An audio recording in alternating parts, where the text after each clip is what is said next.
चलिए ना नेक्स्ट देखना होगा। कल हमने बायो सावर्ट लॉ पढ़ा था, है ना। और बायो सावर्ट लॉ क्यों यूज होता है? बायो सावर्ट लॉ हमको क्या बताता है कि कोई करंट कैरिंग कंडक्टर है, उस कंडक्टर का एक छोटा एलिमेंट कितना मैग्नेटिक फील्ड बनाएगा, उस मैग्नेटिक फील्ड की वैल्यू हम किसके हेल्प से देते हैं? बायो सावर्ट लॉ की हेल्प से, है ना। जैसे कंडक्टर पे हमने डी एल लेंथ वाला एलिमेंट मान लिया, कंडक्टर में आई करंट फ्लो है, तो उसे आर डिस्टेंस पर किसी पॉइंट पी पर मैग्नेटिक फील्ड कितना होगा। तो कल हमने इसको है ना लेक्चर में पढ़ा था, mu naught upon 4 pi I D L sine theta upon R square. ठीक है, तो कोई करंट कैरिंग एलिमेंट या किसी कंडक्टर का एक छोटा सा एलिमेंट कितना मैग्नेटिक फील्ड बनाता है बायो सावर्ट लॉ से। ठीक है, अब बायो सावर्ट लॉ का यूज करते हुए हम अलग अलग कंडक्टर के कारण क्या निकालेंगे? Magnetic field. ठीक है, तो कंडक्टर्स कौन से हो गए, है ना, किन किन का मैग्नेटिक फील्ड निकालना है हमको? लीनियर कंडक्टर का। ठीक है, फिर इसके बाद हम मैग्नेटिक फील्ड निकालेंगे ड्यू टू ए, है ना, कॉइल, सर्कुलर कॉइल। फिर किसका? सोलेनाइड का, है ना, फिर टोराइड का। ओके, इन सब के मैग्नेटिक फील्ड हमको निकालने हैं with the help of bio Savart law. ठीक है, तो यहाँ पर फर्स्ट हम देख रहे हैं magnetic field due to a linear conductor. Linear conductor से मतलब सिंपल सा एक वायर होगा, वायर कितना मैग्नेटिक फील्ड बनाएगा उसको हमको देखना है ना। अब ध्यान दें कि ये जो हमारा पहला टॉपिक है magnetic field due to a linear conductor, इसका डेरिवेशन हमारे सिलेबस में से हट गया है ना। मतलब सिर्फ हमको यहाँ पर क्या देखना है, उसका फॉर्मूला देखना है ना। इसलिए मैंने डायरेक्ट कंडीशन लिख दी है, डेरिवेशन हट गया है। और डेरिवेशन हमको सॉरी, ये जो फॉर्मूला है, फॉर्मूला हमको आगे यूज होता है। ठीक, तो फॉर्मूला हमको बिल्कुल रट जाना चाहिए बायो सावर्ट लॉ का भी। ठीक है, तो बायो सावर्ट लॉ का यूज करते हुए हम मैग्नेटिक फील्ड निकालना चाह रहे हैं, किसके कारण? Due to an linear conductor. ठीक है, तो लीनियर कंडक्टर का मैग्नेटिक फील्ड कितना होगा, तो हमने यहाँ पर डायग्राम बनाया है वैसे। ठीक है, मतलब डायग्राम भी थोड़ा सा इनकम्प्लीट बनाया है, पूरा इसलिए नहीं बनाया क्योंकि डेरिवेशन नहीं देखना है हमको। ठीक है, तो क्या मान लिया हमने कि हमारे पास कोई लीनियर कंडक्टर है, ठीक है, एक्स वाई, उसका नाम हमने दिया है, उसमें फ्लो होने वाली करंट कितनी है? आई है। ठीक, और फिर अगर और इससे आर डिस्टेंस में, मतलब कंडक्टर के पॉइंट ओ से, कंडक्टर पे कोई पॉइंट ओ है, उससे आर डिस्टेंस पर कहाँ पर? पॉइंट पी पर हमें क्या निकालना है? मैग्नेटिक फील्ड फाइंड करना है। ठीक है, तो मैग्नेटिक फील्ड फाइंड करने के लिए हम क्या करेंगे? एलिमेंट के कारण, है ना, बायो सावर्ट लॉ का हेल्प करना यूज करना है।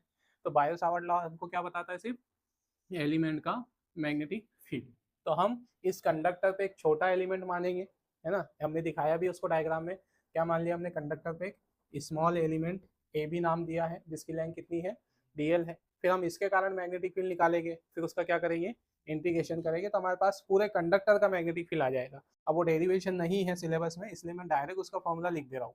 तो यहाँ पर क्या मान लिया हमने कि जो कंडक्टर है, ठीक है, कंडक्टर इस पॉइंट पी पर कोई ना कोई एंगल बनाएगा, है ना। मतलब ये कंडक्टर के एंड्स जो है, एक्स एंड और ये वाई, तो ये कंडक्टर पॉइंट पी पर कोई ना कोई एंगल बनाएंगे। तो हमने क्या मान लिया कि एक्स वाले सिरे से कितना एंगल बना रहा है वो?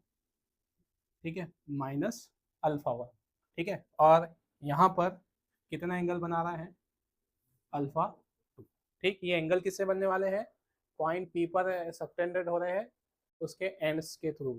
अब यहाँ देखो, हमने एक एंगल प्लस में लिया है, एक एंगल माइनस में, क्यों? तो एंगल जो किस पे मेजर किया जाता है? किसी लाइन पर मेजर किया जाता है। तो जिस लाइन पर हम मेजर कर रहे हो तो उसको बेस लाइन बोलते हैं। तो बेस लाइन के ऊपर अगर हम मान लो इधर वाले को पॉजिटिव ले रहे हैं, ठीक है, तो फिर यहाँ इस तरह एंगल मापने के लिए हम इधर चल रहे होगे, क्लॉक वाइज चल रहे होगे। और अगर किधर मेजर करना है हमको? नीचे, तो फिर यहाँ कैसी डायरेक्शन में चल रहे होगे? Anti clock wise. तो इसलिए एक को नेगेटिव ऊपर मान रहे हैं तो पॉजिटिव, नीचे ले रहे हैं तो नेगेटिव, या नीचे वाले को पॉजिटिव मान रहे हैं तो ऊपर वाला क्या होगा? नेगेटिव हो जाएगा। ठीक है, तो अब ये डेरिवेशन में यूज होता है। ठीक, अब यहाँ पर हम डायरेक्ट फॉर्मूला लिख रहे हैं उसका, magnetic field due to an entire conductor का लिख रहे हैं एट पॉइंट पी। तो magnetic field due to entire conductor, इसका फॉर्मूला होगा म्यू नॉट अपॉन 4 पाई, ठीक है, आई अपॉन आर, और ब्रैकेट में होगा sine alpha one plus sine alpha two. मतलब अगर हम इसको ड्राइव करते हैं, पूरा डेरिवेशन करते हैं, तो ये निकल कर आता है। तो ये हमारे पास मैग्नेटिक फील्ड है किसका? एक लीनियर कंडक्टर का। लेकिन हमको अब मैग्नेटिक फील्ड, है ना, किसके कारण निकालना है? ठीक है, आगे हमको ये वाले फॉर्मूले का यूज होगा, इनफाइनाइट लेंथ वाले कंडक्टर का। मतलब हमको ऐसे कंडक्टर का मैग्नेटिक फील्ड चाहिए जिसकी लेंथ क्या हो? इनफाइनाइट। अब इनफाइनाइट लेंथ का कंडक्टर से मतलब हम इनफाइनाइट मतलब ऐसा नहीं कि बहुत ज़्यादा लंबा कंडक्टर होगा। इनफाइनाइट यहाँ क्या है, रिलेटिव वर्ड है, ठीक है। जैसे हमने बोला तो ये इसको हम देखें तो क्या ये कंडक्टर हमको इनफाइनाइट लेंथ का दिख रहा है? नहीं, है ना। लेकिन अगर हम जिस पॉइंट पर क्या निकालना चाह रहे हैं, मैग्नेटिक फील्ड निकालना चाह रहे हैं, उस पॉइंट से डिस्टेंस, ठीक है, जैसे ये पॉइंट पी पास में ही हो तो इसकी डिस्टेंस बहुत कम है, तो इस डिस्टेंस की रिस्पेक्ट में ये कंडक्टर कैसा ही होगा, इनफाइनाइट ही होगा। तो इनफाइनाइटली लॉन्ग कंडक्टर से मीनिंग हमारा ये है कि हम कंडक्टर के बिल्कुल पास में क्या निकालना चाह रहे हैं, मैग्नेटिक फील्ड, इसलिए हम कंडक्टर को क्या मान सकते हैं, इनफाइनाइटली लेंथ वाला, ठीक है। तो अगर हम कंडक्टर इनफाइनाइट लेंथ का मान रहे हैं और पॉइंट पी कहाँ पर है उसके लेंथ बाय सेक्टर पे, है ना, जैसे कंडक्टर यहाँ पर इनफाइनाइट लेंथ का था और पॉइंट पी बिल्कुल उसकी लेंथ के आधे आधे एंड्स पर है, ठीक है, ऐसे बिल्कुल बाई सेक्टर पे, मतलब ऊपर की लेंथ और नीचे वाली लेंथ बिल्कुल क्या है, सेम, ठीक है। तो इस केस में देखो जो एंगल, सॉरी, क्या होगा, कंडक्टर की लंबाई बदलेगी तो किसकी वैल्यू में चेंज आएगा यहाँ पर, ये जो हमारा फॉर्मूला है, ये जो फॉर्मूला लिखा है हमने, है ना, म्यू नॉट 4 पाई, ये तो कांस्टेंट है। कंडक्टर में करंट भी कैसी है, कांस्टेंट, ठीक है। मतलब करंट को, कंडक्टर को हम बड़ी लेंथ वाला माने या छोटी लेंथ वाला माने, करंट तो उसमें आ ही रहेगी। आर भी क्या है, पॉइंट पी की डिस्टेंस, ये भी कांस्टेंट है। अगर कंडक्टर की लेंथ बदलती है तो किसकी वैल्यू चेंज होगी यहाँ पर, अल्फा वन और किसकी, अल्फा टू की, बाकी सब पैरामीटर्स वही रहेंगे। तो अगर हम यहाँ मान लें कि कंडक्टर कैसा हो, इनफाइनाइट लेंथ का हो, तो एंगल्स कितने हो जाएंगे, एंगल की वैल्यूज कितनी हो जाएगी, अल्फा वन कितना आ जाएगा और अल्फा टू कितना आ जाएगा। देखो यहाँ पर, ठीक है, अगर हमने इस पॉइंट, सबसे पहले तो ध्यान रहे, ठीक है, कि हमको एक, हाँ, ये पैरेलल लाइंस की कॉन्सेप्ट पता है, ठीक है। पैरेलल लाइंस क्या होती है, जैसे ये दो लाइंस पैरेलल, ठीक है। अब ये लाइन कहाँ जाकर मिलेगी, कहाँ जाकर मिलती है, ये लाइंस क्या माना जाता है कि ये लाइन कहाँ जाकर मिलेगी, इनफाइनाइट डिस्टेंस, इनफाइनाइट मतलब हमको मालूम नहीं है कहाँ जाके मिलेगी। तो कंडक्टर लाइंस अगर पैरेलल हो, ठीक है, तो कहाँ जाके मिलती हुई माना जाता है उसको, इनफाइनाइट पर मिलते हुए माना जाता है, ठीक है। वो क्यों माना जाता है हम उस टॉपिक पे बाद में डिस्कस करेंगे, बस अभी ध्यान रख लो कि पैरेलल लाइंस कहाँ पर जाकर मिलेगी, इनफाइनाइट पे मिलेगी, ठीक है। अब देखना यहाँ, या अगर दो लाइंस कहाँ तक चले जाए, अगर दो लाइंस मान लो ये और ये लाइंस कहाँ जा रही है, इनफाइनाइट तक चली जा रही है। अभी हमको भले पैरेलल नहीं दिख रही है, लेकिन अगर ये इनफाइनाइट तक जा रही है और इनफाइनाइट पे जाके मिलेगी तो डेफिनेटली ये लाइन दोनों क्या होगी, क्या होगी, पैरेलल होगी, ठीक है, ये ध्यान रखना है। अब देखो यहाँ पर एंगल कितना हो जाएगा, जैसे हमने क्या माना कि पॉइंट पी जो है, जैसे ये कंडक्टर है ना, और पॉइंट यहाँ पर बना रहे हैं हम, पॉइंट पी नीचे बना रहे हैं इस डायग्राम, एंगल यहाँ बन रहा था, है ना, अल्फा वन, ओ अल्फा वन, और यहाँ बना था अल्फा टू, ठीक है। अल्फा वन या अल्फा टू समझने के लिए बात है, इधर या इधर मान लो, ठीक। अब कंडक्टर की लेंथ ध्यान रखना, अल्फा वन किससे मेजर किया गया है, ये वाली लाइन से ना, ये बेस लाइन है ना, इस लाइन से मेजर किया गया है किसको, अल्फा वन को, और अल्फा टू भी उसी पर मेजर किया गया है।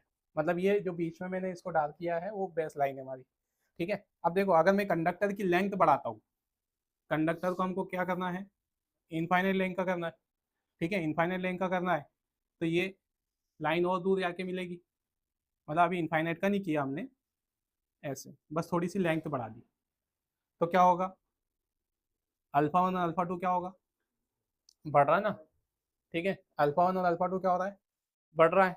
अब अगर मान लो कि ये लाइन इनफाइनाइट पे है, इनफाइनाइट हो गई, ठीक है, इनफाइनाइट हो गई, तो यहाँ से ये जो लाइन जाएगी ये भी उससे कहाँ जाके मिलेगी, है ना, अगर हमने मान लिया कि इनफाइनाइट पे जा रही है, इधर से भी इनफाइनाइट पे, तो ये जो लाइन होगी पॉइंट पी से चलने वाली लाइन, ये भी उससे कहाँ जाके मिलेगी, इनफाइनाइट पे, है ना, ये भी कहाँ जाके मिलेगी, इनफाइनाइट पे मिलेगी, और इनफाइनाइट पे मिल गई तो ये दोनों क्या हो जाएगी, पैरेलल हो गई, और पैरेलल हो गई तो ये एंगल देखो अब कितना हो जाएगा, 90, मतलब अल्फा वन कितना, 90, अल्फा टू भी कितना, 90, ठीक है। तो यहाँ पर अल्फा वन भी कितना, 5/2, है ना, 90 को हम इसमें रेडियन में लिख रहे हैं, अल्फा टू भी कितना, 5/2, तो फॉर्मूले के अकॉर्डिंग मैग्नेटिक फील्ड कितना आ जाएगा हमारा, ठीक है, ये वाले फॉर्मूले में वैल्यू पुट करोगे, अल्फा वन अल्फा टू 90 रख दोगे तो म्यू नॉट अपॉन 4 पाई है ना, कितना आ जाएगा I upon R sine alpha 1 pi by 2, है ना, अल्फा 2 भी रख देंगे पाई बाय 2। ठीक है, तो साइन पाई बाय 2 मतलब साइन 90, और साइन 90 की वैल्यू कितनी हो जाएगी 1, तो ये 1 और 1 2 हो जाएगा। मैं डायरेक्ट वैल्यू लिख रहा हूँ यहाँ पे, तो मैग्नेटिक फील्ड कितना आ जाएगा अपने यहाँ पर, डायरेक्ट समझ गए ना, ये 1 और ये 1 हो जाएगा, 2 हो जाएगा। तो magnetic field due to an infinitely long conductor कितना होगा, म्यू नॉट अपॉन 4 पाई, और ये 1 प्लस 1 हो जाएगा, ये भी 1 हो जाएगा, 2 हो जाएगा, तो कितना वैल्यू बचेगी 2i, 2i अपॉन आर। ठीक है, तो ये होगा हमारे पास magnetic field due to a infinitely long conductor, newton upon ampere to metre. ठीक है, ये फॉर्मूला हमको रेडी आना चाहिए अब, ये आगे हमारे काम में आएगा। दो इनफाइनाइटली या infinitely long conductor magnetic field कितना बनाएगा, तो ये फॉर्मूला हमको डायरेक्ट याद होना चाहिए, है ना। डेरिवेशन हट गया सिलेबस में से, लेकिन फॉर्मूला आगे यूज होता है इसी चैप्टर में, तो ये रटा हुआ होना चाहिए। ठीक है, mu naught upon 4 pi 2i upon R. ठीक है, फिर हमने एक और कंडीशन बनाई है, जो इसमें एक कंडीशन और ले लेते हैं हम। ठीक है, स्पेशल केस। ठीक, दूसरा केस क्या मान लिया हमने, conductor is of infinite length. ठीक है, मतलब कंडक्टर इनफाइनाइट लेंथ का ही मान रहे हैं हम अभी भी, and point P lies near it's one and. Okay, मतलब हमने कंडीशन क्या बदल दी, कंडक्टर इनफाइनाइट लेंथ का ही माना, बस पॉइंट पी कहाँ पर रखा हुआ माना है, उसके एक एंड के पास। पहले हमने कहाँ रखा माना था, उसके, है ना, एंगल और लेंथ बाइसेक्टर पे। अब कहाँ रखा मान रहे हैं हम, उसके एक एंड के पास, है ना, किधर भी रखा मान लो, यहाँ या यहाँ पर। ठीक है, तो कितना यहाँ पर, ठीक, यहाँ रखा मान लेते हैं। ओके, तो यहाँ ये जो लाइन है हमारी बेस लाइन, ये ऐसा था डायग्राम, है ना, ये बेस लाइन यहाँ आ गई एक सिरे के पास, ये पॉइंट पी हो गया हमारा। ठीक है, अब एंगल अल्फा 1 और अल्फा 2 बनाते दिखाए थे हमने, ये अल्फा 1 है, यहाँ क्या था अल्फा 2 हो गया। ठीक है, तो अल्फा 1 कितना हो जाएगा, ये लाइन को कहाँ तक खींचना है, ये अभी यहाँ बता रहे हैं, लेकिन ये कहाँ तक जाएगी, इनफाइनाइट तक जाएगी ना, तो इनफाइनाइट तक खींचना है इस लाइन को। तो अल्फा 1 कितना आ गया, अल्फा 1 कितना आ गया 90 हो गया, मतलब अल्फा 1 कितना आ गया यहाँ 90 हो गया। अब अल्फा 2, अल्फा 2 कहाँ है, ये देखो, ये लाइन को यहाँ लाओ, है ना, क्या होता जाएगा, जैसे ये लाइन यहाँ खिसक गई। ठीक है, ये लाइन कहाँ खिसका दे हम इधर, यहाँ पर, तो कैसा शेप हो जाएगा उसका, यहाँ खिसका देते उसको। ठीक है, ये लाइन यहाँ गई, ये हमारा क्या हो गया अल्फा 2 हो गया। ठीक, अब इसको धीरे धीरे इधर खिसकता हुआ मानो ऐसा, तो दोनों लाइन क्या हो जाएगी, थोड़ा सा और पास में बना देता मैं, यहाँ पर ला दिए इसको हमने, है ना, यहाँ ला दिए पॉइंट, इस लाइन को, मतलब एक एंड के पास ला रहे हैं, पी यहाँ आ गया, तो ये लाइन ऐसी हो जाएगी। अब अगर ये बिल्कुल कैसा आ गया, ऐसा आ गया, तो ये दोनों लाइन बिल्कुल चिपक जाएगी, है ना, पॉइंट पी कहाँ पर आ गया, जस्ट एंड के पास आ गया, तो ये वाली जो लाइन थी, ये वाली एंगल बनाने वाली, ये दोनों उस पर क्या हो जाएगी, चिपक जाएगी ना। आप समझ में इमेजिन कर पा रहे हो, ये लाइन ऐसी लाते जाओ आप, ये वाली लाइन क्या होती जाएगी, उसको चिपकते जाएगी ऐसी, तो ये वाली लाइन इसी पर ओवरलैप हो गई, तो अल्फा 2 कितना हो जाएगा 0 हो जाएगा, है ना, तो अल्फा 2 कितना 0। ठीक, तब मैग्नेटिक फील्ड कितना, है ना, तो यहाँ पर सेम, यहाँ कितना होगा beta, O B equal to mu naught upon 4 pi I upon R, और ये साइन अल्फा 1 पाई बाय 2, और साइन अल्फा 2 था, तो अल्फा 2 की जगह पे कितना आ जाएगा 0, है ना, तो साइन 0 0 हो जाता है, और साइन पाई बाय 2 कितना 1, तो ये 1 ही बचेगा, तो 1 से मल्टीप्लाई होकर आंसर कितना ही आएगा mu naught upon 4 pi I R. ठीक है, मतलब मैग्नेटिक फील्ड कितना हो जाएगा, क्या समझे हम दोनों का अगर कंपेयर करें तो, इस वाले और इस वाले का, मतलब कंडक्टर की लेंथ उतनी ही है, कंडक्टर की लेंथ इनफाइनाइट ही है, लेकिन पॉइंट पी अगर यहाँ पर उसके बाइसेक्टर पे बीच में है, सेंटर पे मिड पॉइंट पर है, तो यहाँ मैग्नेटिक फील्ड, है ना, ज़्यादा बनेगा, और हम किनारे पे खिसकते चलेंगे, मतलब कंडक्टर के एंड्स के पास चलते जाएंगे, तो मैग्नेटिक फील्ड क्या होता चलेगा कम होता जाएगा, और जब हम एंड पर पहुंच जाएंगे तो मैग्नेटिक फील्ड कम होकर कितना ही बच जाएगा, जीरो नहीं ना, एंड पर ये है ना, ये मैग्नेटिक फील्ड कहाँ पर है, एंड पर। तो क्या फॉर्मूला दिख रहा है, म्यू नॉट 4 पाई 2, टू का कम, टू डिफरेंस दिख रहा है ना, यहाँ टू है यहाँ टू, इसका मतलब क्या, ये वाला मैग्नेटिक फील्ड डबल है, या फिर हम ऐसे कहें ये वाला मैग्नेटिक फील्ड इसका हाफ है।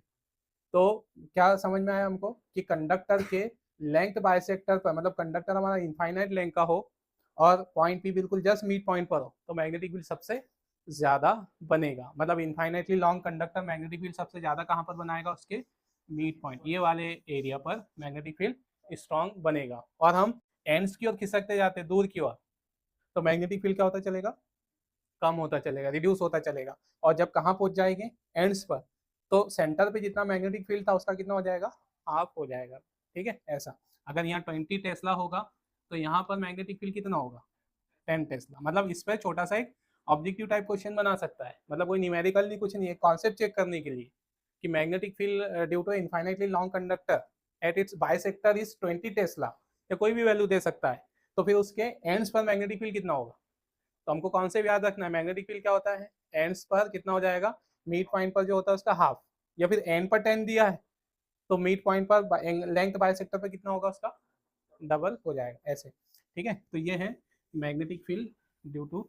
अब यहाँ पर तीसरी कंडीशन हमने ली है, ये जो दोनों फॉर्मूले हैं, ठीक है, दोनों फॉर्मूले ये कब यूज होगा, जैसे ये वाला फॉर्मूला कब यूज होगा, ये वाला फॉर्मूला जब हमको कंडक्टर की लेंथ डिफाइन नहीं है कि कंडक्टर है ना बड़ी लेंथ का है छोटी लेंथ का, मतलब यहाँ लेंथ की बात नहीं हो रही है तब।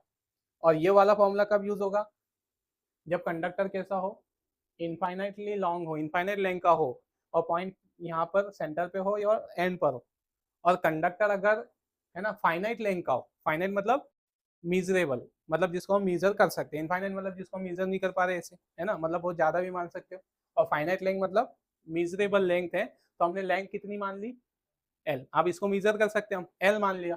तो इसका मैग्नेटिक फील्ड का फॉर्मूला मैं डायरेक्ट लिख रहा हूँ जो यहाँ पर, क्योंकि डेरिवेशन तो अब है नहीं इसके, तो मैग्नेटिक फील्ड का फॉर्मूला होगा म्यू नॉट अपॉन 4 पाई, ठीक है, 2 I L R under root में 4R² प्लस L स्क्वायर, ठीक है, newton upon ampere into metre. मतलब अगर कंडक्टर फाइनाइट लेंथ का हो और पॉइंट पी उसके बाइसेक्टर पर हो, ठीक है, तो मैग्नेटिक फील्ड इतना बनेगा, और इनफाइनाइट लेंथ का हो तो इतना। मतलब ये डेरिवेशंस हमको मतलब हट गया है, लेकिन फॉर्मूले आपके कहाँ पर काम में आएंगे, न्यूमेरिकल्स में, है ना। मतलब ये वाला एक फॉर्मूला तो हमको डेरिवेशंस में भी काम में आता है आगे। ठीक है, कौन सा वाला फॉर्मूला, ये पहला केस जिसको मैंने कलर में लिखा है यहाँ पर। ठीक है, तो अब ये फॉर्मूला डायरेक्ट आपको ये याद होना चाहिए, मैग्नेटिक फील्ड ड्यू टू है इनफाइनाइटली लॉन्ग कंडक्टर, है ना, बस इतना याद रखो, इनफाइनाइटली लॉन्ग कंडक्टर का मैग्नेटिक फील्ड, ये इतनी बड़ी कंडीशन मत याद रखो कि बाइसेक्टर पे और ऐसे। तो magnetic field due to infinitely long conductor, एक ही फॉर्मूला याद होना चाहिए बस आपको, कौन सा वाला, mu naught upon 4 pi 2I upon R, ये आगे हमको यूज होना है, और ये ऑब्जेक्टिव भी पूछा जाता है। ठीक है,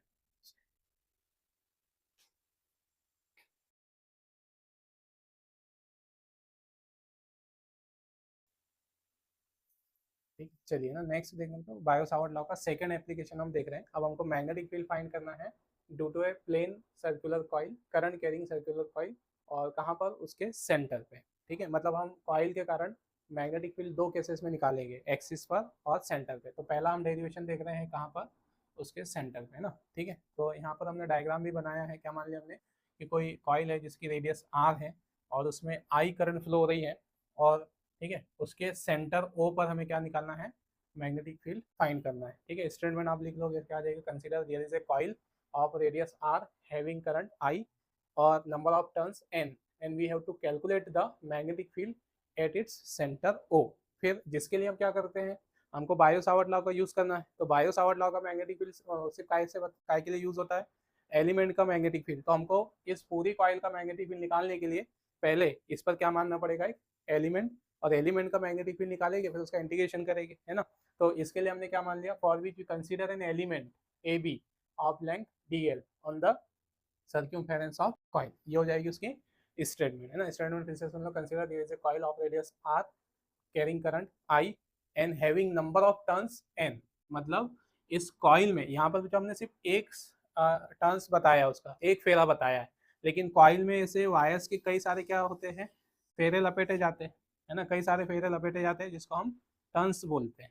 ठीक है, तो हमने ये जो सर्किट है, ये जो डायग्राम है, सिर्फ फॉर्मूला निकालने के लिए इसे बनाया है। ठीक, हमको यहाँ एक ही क्या दिख रहा है, एक ही टर्न दिख रहा है, लेकिन उसमें कितने टर्न्स है, इसे एन टर्न। तो हम पहले एन एक टर्न्स का मैग्नेटिक फील्ड निकालेंगे, फिर एन टर्न्स का मैग्नेटिक फील्ड निकालेंगे। ठीक है, तो नेक्स्ट जो क्या है, स्टेटमेंट आ जाएगी। ठीक, अब नेक्स्ट हमने क्या मान लिया कि मैग्नेटिक एलिमेंट मान लिया ए बी, तो बायो सावर्ट लॉ का यूज करके किसके कारण मैग्नेटिक फील्ड निकालेंगे हम, एलिमेंट ए बी के। और यहाँ पर एलिमेंट ए बी और पॉइंट, है ना, टेस्ट पॉइंट मतलब सेंटर को मिलाने वाली जो लाइन है, इनके बीच का एंगल कितना माना हमने, थीटा माना। और इस थीटा की वैल्यू कितनी होगी, कितनी होगी थीटा की वैल्यू, कॉन्सेप्ट बताएं बच्चों हमको कि सर्कल के रेडियस सर्क्यूमफेरेंस पर हमेशा कैसी होती है, परपेंडिकुलर होती है। तो मतलब परपेंडिकुलर होती है, मतलब ये एंगल कितना होगा, 90 होगा। तो ये एंगल भी कितना होगा, 90। मतलब यहाँ पर लिखेंगे हम radius always perpendicular to the circumference of coil. Okay, ठीक। देन क्या यूज करना है हमको, now from the Biot Savart law. ठीक है, बायो सावर्ट लॉ का यूज करके हमको क्या निकालना है, magnetic field due to an element, magnetic field due to element A B at centre O. Okay, centre O पर हमको मैग्नेटिक फील्ड निकालना है। तो बायो सावर्ट लॉ का फॉर्मूला क्या है, डी बी, है ना, कितना होगा, mu naught upon 4 pi I D L sine theta upon R square. ठीक है, अब यहाँ से थीटा की वैल्यू कितनी होगी, ठीक है, थीटा भी बताया ना यहाँ पे 90 होगी। क्यों 90 होगी, तो रीजन भी लिख देते हैं यहाँ पर, सिंस रेडियस क्या होती है, रेडियस ऑलवेज रिमेन्स परपेंडिकुलर। ठीक है, मतलब 90 लेने का रीजन भी लिख देते हैं यहाँ पे। ठीक है, परपेंडिकुलर टू द सर्क्यूमफेरेंस। ठीक है, सर्क्यूमफेरेंस के परपेंडिकुलर होगी, इसलिए थीटा बराबर कितना ले लेंगे हम, 90।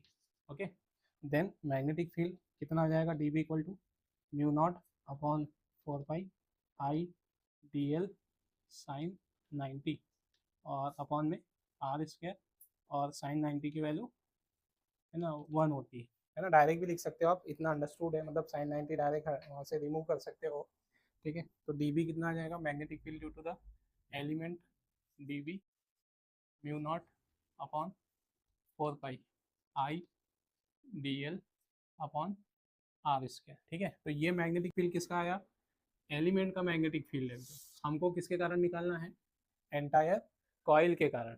तो एंटायर कॉइल के कारण इसका क्या कर देंगे, मैग्नेटिक, और इसका इंटीग्रेशन कर देंगे, नाउ मैग्नेटिक फील्ड, ठीक है, due to entire coil. Okay, और इसको हम बी से इंडिकेट कर रहे हैं, और ये कितना हो जाएगा, integration of D B. Integration लिख दो, या कहीं कहीं बुक्स में जो आप समेशन का साइन भी देखोगे। ठीक है, मतलब हम यहाँ समेशन लगा सकते हैं, क्यों लगा सकते हैं, है ना, इंटीग्रेशन और समेशन का यूज अलग अलग होता है। अगर मतलब बहुत छोटे छोटे से एलिमेंट मानते हैं हम, तो वहाँ उसको सम करने के लिए इंटीग्रेशन यूज होता है। और अगर बड़े बड़े एलिमेंट्स ले रहे हैं, है ना, तो फिर उसके लिए हम किसका यूज कर सकते हैं, समेशन।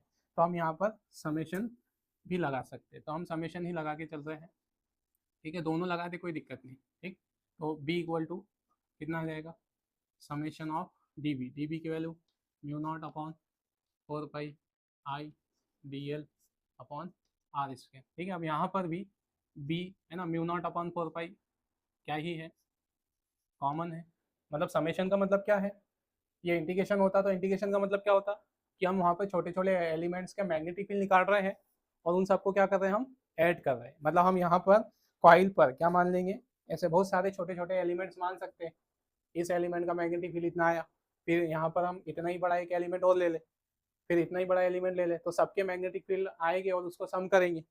तो सबके मैग्नेटिक फील्ड को हम अगर सम करते हैं, तो हमारे पास उन सभी में mu naught upon 4 pi common रहेगा, आई अपॉन आर भी क्या रहेगा, कॉमन रहेगा। तो इसको हम कॉमन ले लेते हैं यहाँ पर, या ये कांस्टेंट है, तो आई अपॉन आर स्क्वायर, समेशन में क्या बचेगा dl, या है ना इंटीग्रेशन भी लिख सकते हैं।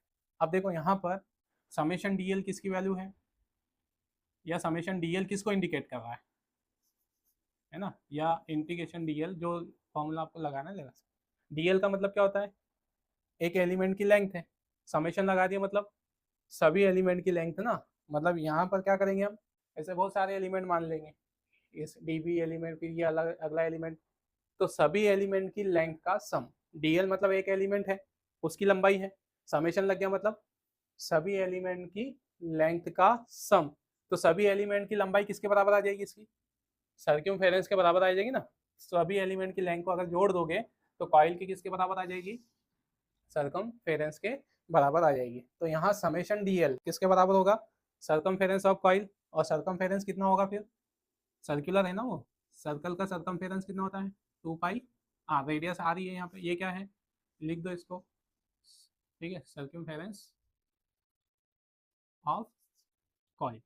ओके ये बस वैल्यूज पुट कर दो वहाँ पे, वही हमारा आंसर होगा mu naught upon 4 pi I by R square, और समेशन dl की वैल्यू 2 पाई आर, है ना। यहाँ क्या कैंसिल हो रहा है, 2 पाई से ये 4 पाई 2 टाइम्स कैंसिल, आर से ये स्क्वायर कैंसिल, तो बी कितना आ गया हमारे पास म्यू नॉट, ठीक है यहाँ म्यू नॉट बचा, यहाँ पर क्या बचा आई, है ना, ये ऊपर का तो सब कैंसिल, यहाँ क्या बचा 2, और यहाँ एक आर, है ना, newton upon ampere into metre. ये हमारा मैग्नेटिक फील्ड है किसके कारण, ड्यू टू 1 टर्न के कारण, मतलब 1 टर्न के कारण निकाला हमने, मतलब एक बार वायर लपेटा जाएगा कॉइल में तो वो इतना मैग्नेटिक फील्ड बनाएगा, है ना, लेकिन कॉइल में तो एक ही बार वायर नहीं लपेटते हम, कई सारे ऐसे टर्न्स लपेटे जाते कॉइल बनाने के लिए, तो ठीक नंबर ऑफ टर्न्स उसमें ज़्यादा होता है क्या, तो if the number of turns, number of turns in coil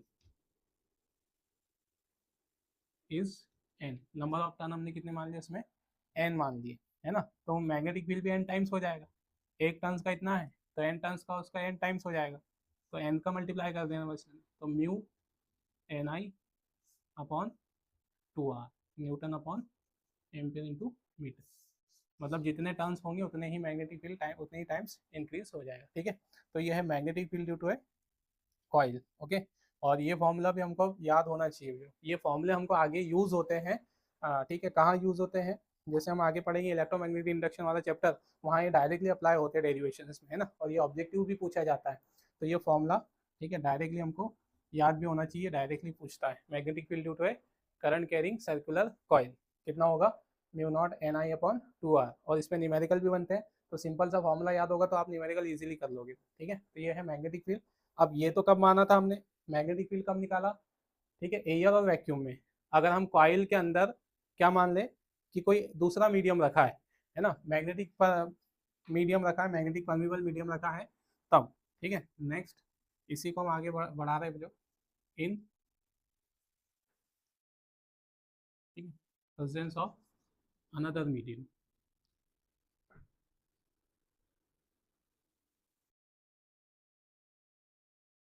ठीक है। अब मीडियम रकम मान रहे हैं हम, मतलब कोई मेटल का पीस मान लो ऐसे, तो मीडियम के लिए हम हमेशा क्या बताते हैं उसकी रिलेटिव परमिलिटी और ठीक of permeability, relative permeability, sorry permeability mu end of relative permeability, ठीक है, रिलेटिव परमिबिलिटी कितनी मान ली हमने म्यू 1, ठीक है। तो यहाँ से म्यू की वैल्यू जो कितनी होती है ये हम उधर पढ़ चुके हैं, mu R into mu naught, okay. Then magnetic field कितना होगा, मतलब अगर कोई मीडियम मान ले, हम दूसरा मीडियम रखा हो मान ले, तो मीडियम की प्रेजेंसी में मैग्नेटिक फील्ड का फॉर्मूला क्या आ जाएगा, एयर की प्रेजेंसी में ये था mu naught N I upon 2 R, अब मीडियम रखा है तो यहाँ मीडियम की क्या आ जाएगी परमिबिलिटी आ जाएगी, तो मीडियम की परमिबिलिटी कितनी म्यू, है ना, और म्यू की वैल्यू कितनी होगी mu R into mu naught, तो इसको हम डायरेक्ट ये लिख देते हैं mu R naught mu upon ये, बस म्यू को रिप्लेस करते हैं यहाँ से, है ना, एन आई अपॉन 2 आर, ठीक है, newton upon ampere into metre, मतलब magnetic field in presence of another medium क्या होगा, इंक्रीज हो जाएगा। कितने टाइम्स इंक्रीज होगा, म्यू आर टाइम्स। और म्यू आर टाइम्स क्या है उसकी रिलेटिविटी, और सॉरी रिलेटिव परमिबिलिटी है ना। रिलेटिव परमिबिलिटी क्या होगी, ठीक है, जैसे हमने एग्जांपल के लिए आयरन की रिलेटिव परमिबिलिटी पढ़ा था। आयरन की रिलेटिव परमिबिलिटी कितनी होती है, ठीक है, 5000 से 2 लाख तक होती है ना, ऐसे। तो अगर हम आयरन रख देंगे वहाँ पे, तो आयरन मैग्नेटिक फील्ड कितना इंक्रीज कर देगा। जैसे ये कॉइल हम किसी, है ना, मतलब सिंपल सी भी लपेट सकते, लेकिन अगर हमने इसको आयरन के इस पर लपेट दिया तो मैग्नेटिक फील्ड क्या होगा, स्ट्रांग बनेगा, है ना। कितने टाइम स्ट्रांग बनेगा, डिपेंड करेगा उसकी रिलेटिव परमिबिलिटी पे। जैसे आयरन रख दे तो कितने टाइम्स बढ़ा देगा आयरन उसकी मैग्नेटिक फील्ड को, 5000 टाइम्स इंक्रीज कर देगा, ठीक है। तो इस तरह से जो आपने पढ़ा होगा इलेक्ट्रोमैग्नेट, या हम इलेक्ट्रोमैग्नेट सुना होगा छोटी क्लासेस में। इलेक्ट्रोमैग्नेट कैसे बनाए जाते हैं, सॉफ्ट आयरन पर, है ना, तांबे के बहुत सारे तार लपेट दिए जाते हैं और उसमें करंट फ्लो कर जाती है, तो वो क्या बन जाता है हमारा, मैग्नेट, इलेक्ट्रोमैग्नेट बन जाता है। तो इलेक्ट्रोमैग्नेट को आयरन पर ही क्यों लपेटते हैं, सॉफ्ट आयरन पर ही क्यों लपेटते हैं, हम मैग्नेट बना रहे हैं ना, तो हम चाहेंगे कि उसकी मैग्नेटिक पावर ज़्यादा हो, है ना, अट्रैक्शन फोर्स ज़्यादा लगाए हो, तो मैग्नेटिक फील्ड ज़्यादा बनाना चाहिए। तो मैग्नेटिक फील्ड ज़्यादा कौन बना सकता है, उसके अंदर क्या रख दो, हम आयरन रख दो, क्योंकि सबसे ज़्यादा परमीबल मीडियम कौन ही है, सबसे ज़्यादा रिलेटिव परमिबिलिटी उसी की है, तो सबसे ज़्यादा मैग्नेटिक फील्ड आयरन ही इंक्रीज करेगा, ठीक है। तो ये है मैग्नेटिक फील्ड। अब ये तो जो मैग्नेटिक फील्ड का फॉर्मूला हो गया, ठीक, लेकिन हमने पढ़ा है मैग्नेटिक फील्ड कैसी क्वांटिटी है, वेक्टर क्वांटिटी है। और वेक्टर क्वांटिटी है तो फिर उसकी क्या भी बतानी पड़ेगी हमको, डायरेक्शन बतानी पड़ेगी। तो डायरेक्शन क्या होगी, ठीक है, देन ये डायरेक्शन ऑफ, डायरेक्शन के लिए हम जो लॉ हमने कल पढ़े हैं जो, है ना, राइट हैंड पाम रूल या मैक्सवेल कॉर्क स्क्रू लॉ, कोई भी लॉ लगा सकते हैं यहाँ पे। तो उस लॉ के अकॉर्डिंग मैग्नेटिक फील्ड की डायरेक्शन कैसे आएगी, ठीक है, सेंटर पे मैग्नेटिक फील्ड निकालना है ना, राइट हैंड पाम रूल लगा दो। चार कितने लॉ पढ़े हमने, ampere circuital law, sorry ampere swimming rule पढ़ा है, दूसरा right hand palm rule, right hand thumb rule, और मैक्सवेल कॉर्क स्क्रू लॉ पढ़ा है ना। तो यहाँ पर right hand palm rule easy है, उसको अप्लाई करके क्या मिल जाएगी हमको, डायरेक्शन मिल जाएगी, है ना। तो राइट हैंड पाम रूल कैसे अप्लाई किया जाता है, फिंगर्स किधर रखी जाती है, टेस्ट पॉइंट की ओर, थंब किधर रखा जाता है, direction of flow of current.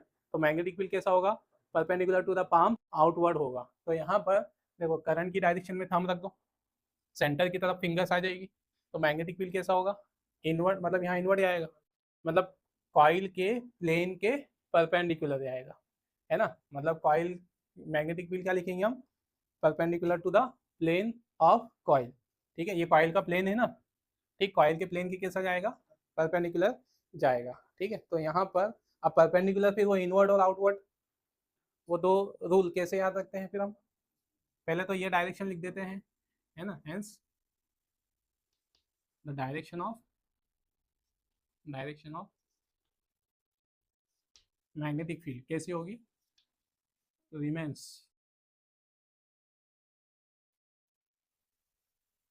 Perpendicular to the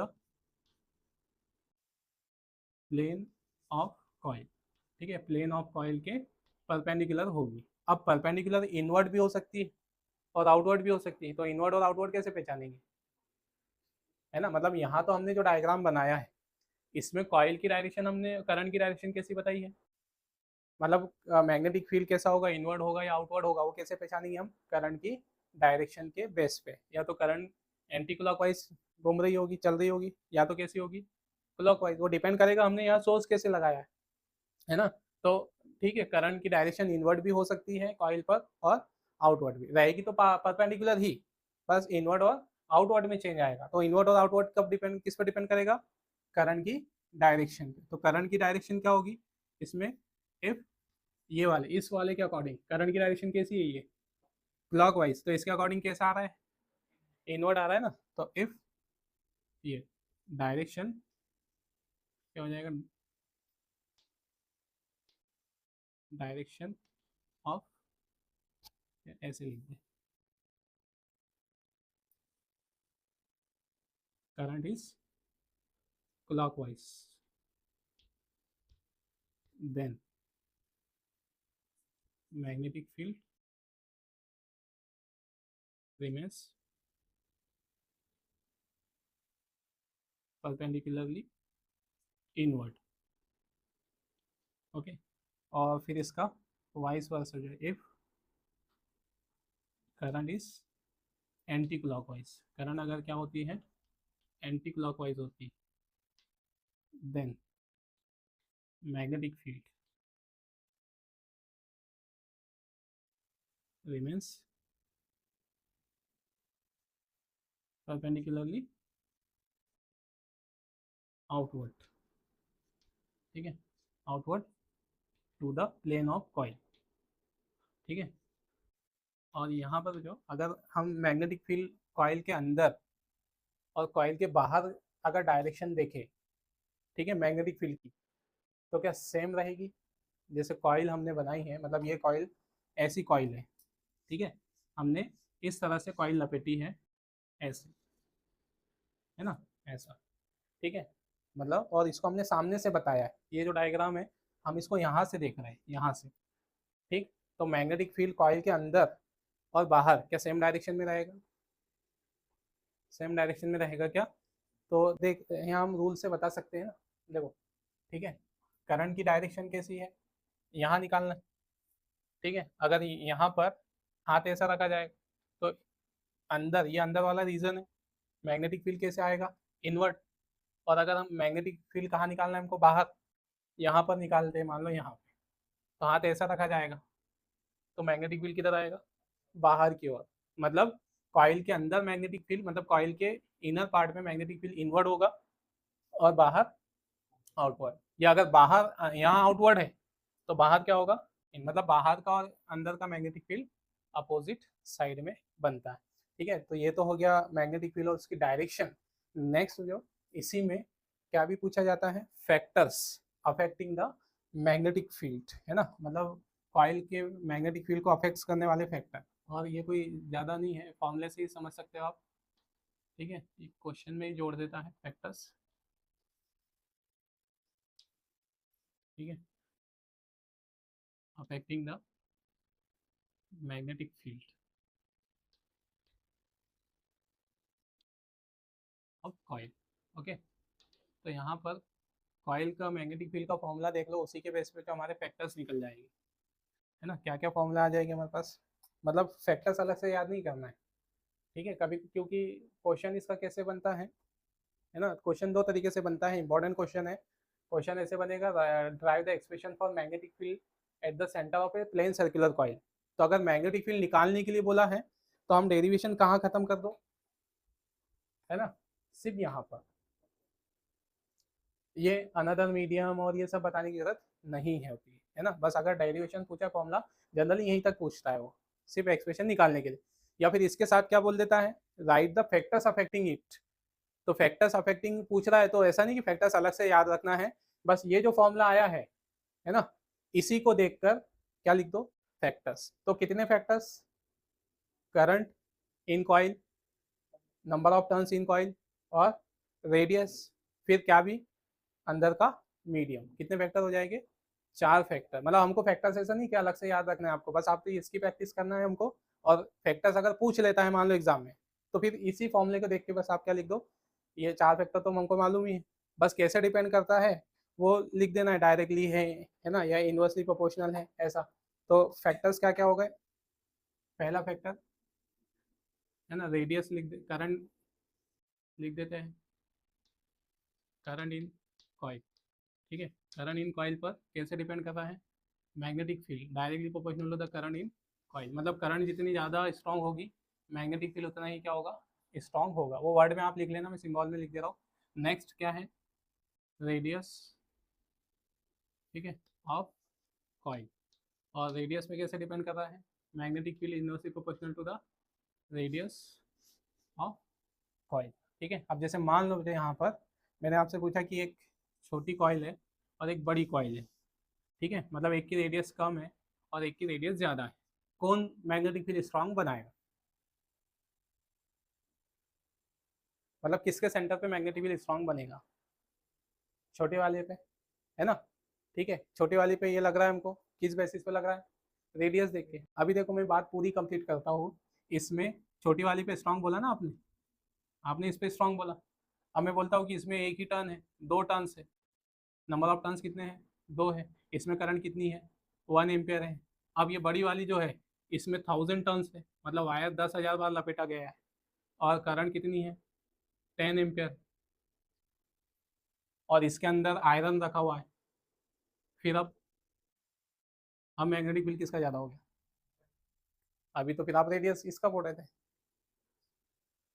तो एक्चुअल में देखो, रेडियस वाला रूल आप जो लगा रहे थे उसके अकॉर्डिंग आंसर कब देना है हमको, या कब लगेगा, जब सभी पैरामीटर सेम हो।